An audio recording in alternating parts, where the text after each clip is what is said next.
Құнанбаев 27-ші қара сөзі. Сократ хакімнің сөзі. Бір күні Сократ хакім Аристотель деген ғалым шәкіртіне келіп, Құдай тәбәрәкә ва тағалаға құлшылық қылмақ турасында айтқан сөзі. Бұл өзі құлшылық қылғандарға көш еді. Сонда, ей, Аристотель, ешбір адам бар ма? Сенің білуіңше қылған өнерлері себепті адам марқауға лайықты деді. Сонда Аристотель, болып жатыр Қазірет, бірінің атына ташы деді. Сонда Гомерге ақындығы себепті, Софокльге трагедия себепті, яғни біреудің сипатына түспепті. Зевксиске суретшілігі себепті, таңырқаймын деп, соған ұқсаған неше оннан басқа өнерлері әшкере болған жолдарды айтты. Олай болса, кім артықша ғажайыптауға лайықты, ақылсыз, жансыз, құр пішін жасайтын суретші ме, я жан иесі, ақыл иесі, адам жаратушы ма дейді. Сонда Аристотель, әрине соңғысы лайықты дейді, бірақ ол жаратушы жаратты. Өзіңнен кез келіп, олай болып кетпей, басынан біліп істеген хикметімен болса дейді. Сонда Сократ хакім, жә, пайдалы нәрселерге де көп. Бірінің пайдасы білініп тұрады, анық білініп тұрады, кейбірінің пайдасы анық білінбейді. Соған қайсыны хикмет көресің дейді. Сонда Аристотель, әрине әшкере пайдаға бола тұрған хикмет көремін дейді. Адам баласын жатқан бес сезім мүшесін берген Құдай тағала оның қамын ойлап, олардың пайдасының барлығы соған мұқтаж боларлығын біліп бергендігі әшкере тұр ғой. Алдымен көзді көрсін деп беріпті. Егер көзі жоқ болса, біз осы әлемді көре алмас едік. Ол көз өзінің нәзіктігіне, керегіне қарай ашып жауып тұру үшін қабақ беріпті. Желден, ұшқынан қаға берсін болу үшін кірпік беріпті. Маңдай теріні көзден қағып тұруға қас беріпті. Егер құлақ болмаса, не дұңғыр, не қаңғыр, дауыс, ән, күй ешбірінен өзі танып хабар ала алмас едік. Бұрын ешбілмесе, дүниеде не қатты, не тәтті, не ащы, не екенін білмейтін едік. Көзді, мұрынды ауызға жақын жаратыпты. Ішкен асымыздың тазалығын біліп, есін білсін деп. Сонда Аристотель қамын ойлап тексергенде, адамның жаратушы аты хикметімен, махаббатымен жаратқанына күмәні болмайды. Сонда егер адам хайуан болып жаралса, оған адамның ақылын берсе, онда мұнша дәркірлік, мұнша шеберлік, мұнша шешендік ол денеге лайықты келмейтін еді. Жас бала анадан туғанда екі түрлі мінезбен туады. Біреуі ішсем, жесем, ұйықтасам деп тұрады. Олар тәннің құмары, олар болмаса, тән жанға қонақ үй бола алмайды. Осы ақылды кім үйренеді? Насихатты кім тыңдайды? Біреу қоз, біреу бүй. Олардың ақылдарынан насихат тыңдайын. Менің ойларым болса, ол оңға санаттар жұмыс еді. Олар үздік кісіміз басқаларға ақыл айтып сөйлейді. Басында өзіндік жұмысы бар. Ұлғымызға таза болып қаламыз ба? Еліміздегі бұзақыларды өлтіріп аламыз ба? Халқымызды өлтіріп аламыз ба? Шығынымызды толтыра алмай қаламыз ба деген ойынның бәрі басында қолы тимейді.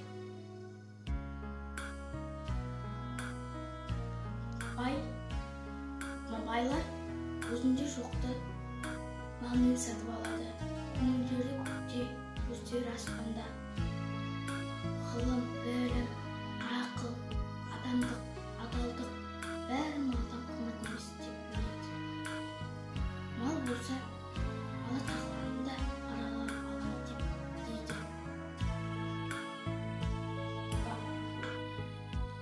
Олардың діні, Құдайы, халқы, жұрты, білімі, ары, ұяты, жақыны бәрі мал.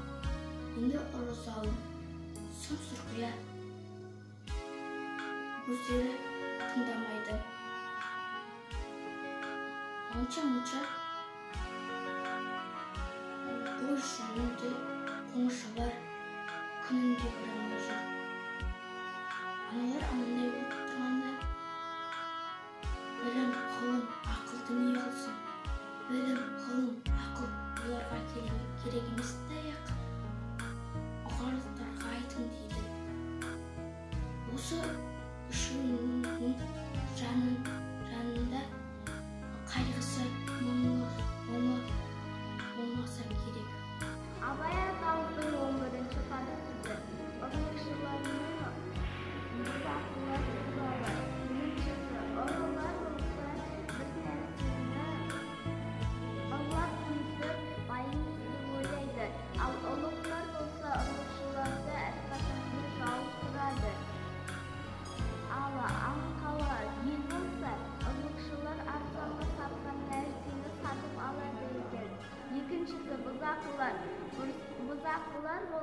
бір адамдарға айтасың, сен жасасаң мықты боласың, және де бай боласың деп бастарын айналдырады.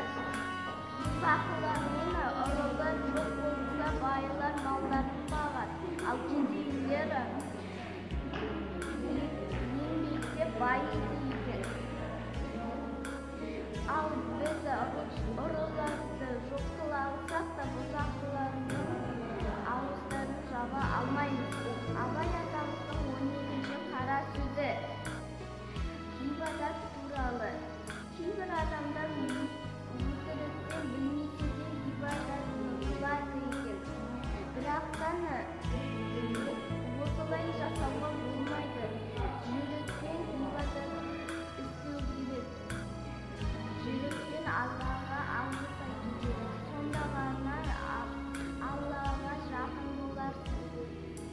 Мен айтып жүрген мықты жігіт, ер жігіт, пысық жігіт деп ат қойып жүрген кісілердің бәрін пәлеге, жаманшылыққа үйлетпек үшін бірін-бірі айдап батырлап алады да, қыздырып алады, артын олатпай азғыртқан сөздері. Бір адамның жүрегіне ол жүрек бола ма? Біздің қазақтың жүректі кісі дегені батыр кісі дегені. Онан басқа жүректің қасиеттерін анықтап біле алмайды. Рақымдылық, мейірбандылық әртүрлі істе адам баласын өз бауырым деп ести ойлағандай, оларға да болса игі демек. Олар жүрек кісі, асықтық та жүрек кісі. Тіл жүрекке көнсе ажалға шықпайды. Абай Құнанбайұлының 16-шы қара сөзі. Қазақ құлшылығым Құдайға лайық болса екен деп қам жемейді. Тек жұрт қалғаны біз де ғылып, жығылып тұрып жүрсек болғаны дейді. Саудагер несі есін жия келгенде, тапқаным осы бітті деп алсаң, ал әйтпесе саған бола жерден мал қазан ба дейтұғыны болушы еді ғой. Құдай тағаланы дәл сол саудагердей қыламын дейді. Тілін жаттықтырып, дінін тазартып, ойланып, үйреніп әлек болмайды. Білгенім осы, енді қартайғанда қайдан үйрене аламын дейді. Оқымадың демесе болады. Тағы тілімнің келмегенін қайтушы еді дейді. Оның тілі өзгеше жұрттан бөлекше жаратылып па? Абай Құнанбайұлының 21-ші қара сөзі. Аз ба көп пе адам баласы бір мақтан аман болмақ емес. Сол мақтан деген нәрсе мен екі түрін байқадым. Біреуін мен үлкендікті атаймын, біреуін мақтаншақтық деймін. Үлкендік адам үстінен өзін-өзі бағалесіп қылмақ. Яғни, надан адам бастығын, жеңіл адам бастығын, мақтаншақ адам бастығын, әдепсіз, арсыз, байлаусыз, пайдасыз, сұрамшық, өсекші, өтірікші, алдамшы, кеселді, осындай жырамшық қылықтардан сақтанып, сол мінездерді бойына қорлық біліп, өзін ондайлардан зор есептемек. Бұл мінез ақылдардың, ардылардың, артықтардың мінезі. Бұлар өзімді жақсы демесе мейлі білсін, жаман дегізбесем екен деп азаптанады. Екіншісі мақтаншақ деген біреуі демесін демейді десін дейді. Бай десін, батыр десін, қу десін, пысық десін. Әрдайым не түрлі болса да десін деп азаптанып жүріп, демесін де ұмытып кетеді. Ұмытып түгел әуелі іс екен деп ескермейді. Мұндай мақтаншақтардың өзі үш түрлі болады. Біреу жетқан мақтанады, іздейді. Ол надан, ләки надан да болса адам. Екіншісі өз елінің ішінде мақтанады, іздейді. Оны надандағы толық, адамдығы әбден толық емес. Үшіншісі үйіне керіп айтпаса, я ауылына ғана керіп айтпаса, өзге кісі қостамайтын мақтанып іздейді. Ол надандағы надан, ләкин өзі адам емес. Жатқа мақтарсам екен деген, елмен мақтарсам екен дейді. Елмен мақтарсам екен деген, ағайыны мақтарса екен дейді. Ағайынның ішінде өзі мақтау іздеген, өзімді өзі мақтап көрсетем дейді. Дәл осы күнде қазақтың ішінде кімді сыйлап, кімді қадірлеріңді білмедім. Байды қадірлейін десең, бай жоқ. Бай болса, өз малының, өз басының еркі өзінде емес пе?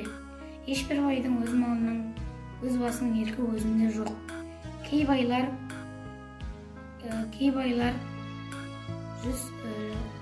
қорғалақтығынан 100 кісіге жалынып малын үлестіріп жүр. Ойлайды, жалынтып бердім деп, ақмақтығынан жалынып, мырзалықта емес, қайырда емес, өз елімен, өз жерімен ойрандасып, ойсыздарға қойнын ашып, малын шашып жүр.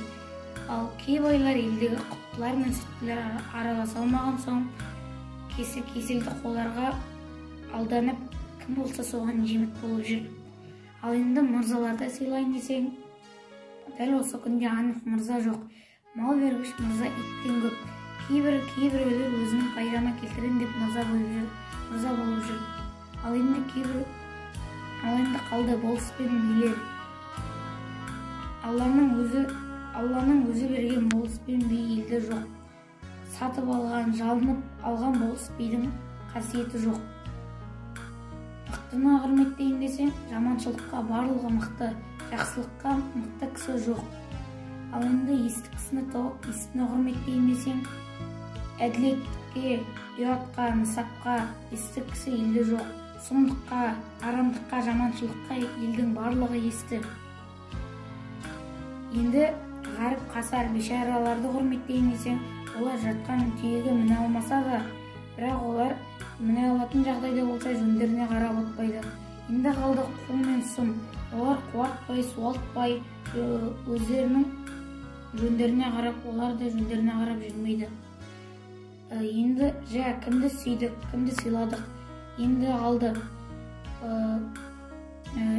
қу күйдей, қу кеселдерге жеміт болып жүрген байды сыйлайын деп шештім. Осыдан басқасын таба алмадым.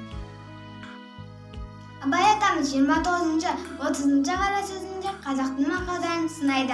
Ол мақалдардың көбінің іске татыруға да бар, ал кейбіреуі не құдайшылыққа, не адамшылыққа жарамайтыны бар. Әуелі жару болсан ару болма дейді. Ар-ұяттан кеткен соң тірі болып жүргенін құрсын, одан да тіленбей еңбектену керек дейді. Біреудің қалауын, сұрауын тапамын деп, өмірді қорлықпен өткізбей еңбектену керек дейді. Атын шықпаса жер өртеп шыққан аттың несі атақ, несі мұрат. Алтын көрсе періште жолдан таяды деген, ол көрсе қызарып еріп кету дегені екен. Ата-анадан мал татты, алтынды үйден жан татты. Ата-анасын дүниеге айырбастау, ол арсыздың ісі. Ал ата-ана дүние малда балаларыма қалсын деп жинайды.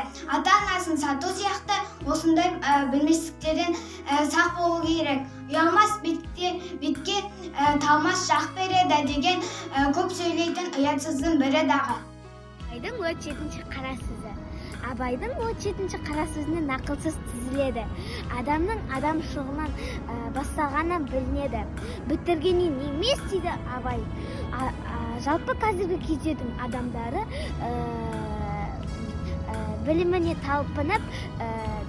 талпынып, дос тауып, тіленшілік келерек қозғайды. Адам баласын жаман болса, замандасы да жаман болады дейді Абай.